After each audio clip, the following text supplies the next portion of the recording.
हमारा क्वेश्चन है in figure m1 equals to 5 kg, m2 equals to 2 kg, f equals to 1 newton, find the acceleration of either block, describe the motion of m1 if the string breaks but f continues to act. हमें यहाँ पे क्या बोल रखा है question में, m1 और m2 दे रखा है, ठीक है। यहाँ पे टेंशन होगी, कुछ टेंशन T बोल देता हूँ मैं, ठीक है। और यहाँ पे डाउनवर्ड F फोर्स एक्ट कर रहा है। अब यहाँ पे m1 हमारा m2 से ज़्यादा है, m1 5 kg और ये m2 2 kg है, तो हमारा एक्सेलरेशन इस डायरेक्शन में होएगा, ठीक है।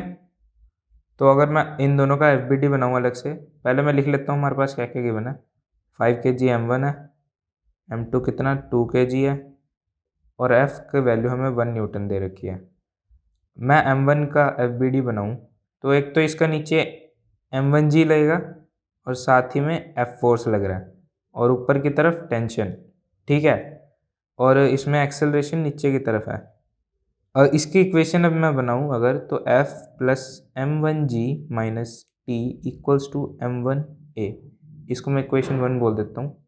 अब मैं m2 के लिए FBD बनाऊँ तो नीचे F लग रहा है एक, साथ में m2G और ऊपर की तरफ एक टेंशन, और इसमें एक्सेलरेशन ऊपर की तरफ है। इसके लिए इक्वेशन लिखूँ तो T minus F minus m2G equals to m2A, ठीक है। या इसको मैं बोल देता हूँ सेकंड इक्वेशन।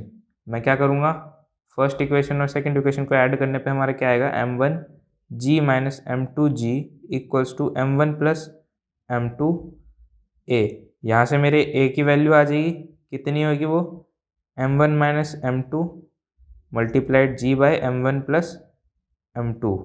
यहाँ से मैं वैल्यूज पुट करूँगा तो 5 माइनस 2, G की वैल्यू 10 अपॉन 5 प्लस 2, ये कितना आ गया 3 इंटू 10 अपॉन 7, यानी कि 4.3 मीटर पर सेकेंड आया। ये आएगा 4.28 समथिंग, तो 4.3 लिख लिया मैंने, ठीक है। तो हमारा एक्सेलरेशन तो आ गया, स्क्वायर हो यहाँ पे, ये आ गया हमारा एक्सेलरेशन। अब हमें क्या बोल रहा है कि what describe the motion of m1 if the string breaks but f continues to act.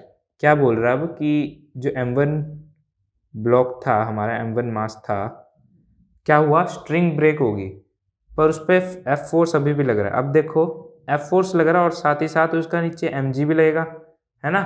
देखो वो जाएगा तो नीचे ही, पर इस बार क्या हुआ, इस बार स्ट्रिंग टूट गई, यानी कि टेंशन खत्म हो गया। तो इस बार क्या लिखूंगा मैं इसके लिए equation, F plus m1G equals to m1A, ठीक है। यहाँ से मेरा A का वैल्यू कितना आ गया, 1 plus 5G bye 5, values put कर दी मैंने साथ ही साथ। यहाँ से मेरी A की वैल्यू कितनी आई, G प्लस 1/5, यानी कि G प्लस 0.2, और मोशन हमारा होगा डाउनवर्ड, ठीक है। इससे आसान सॉल्यूशन और कहीं नहीं।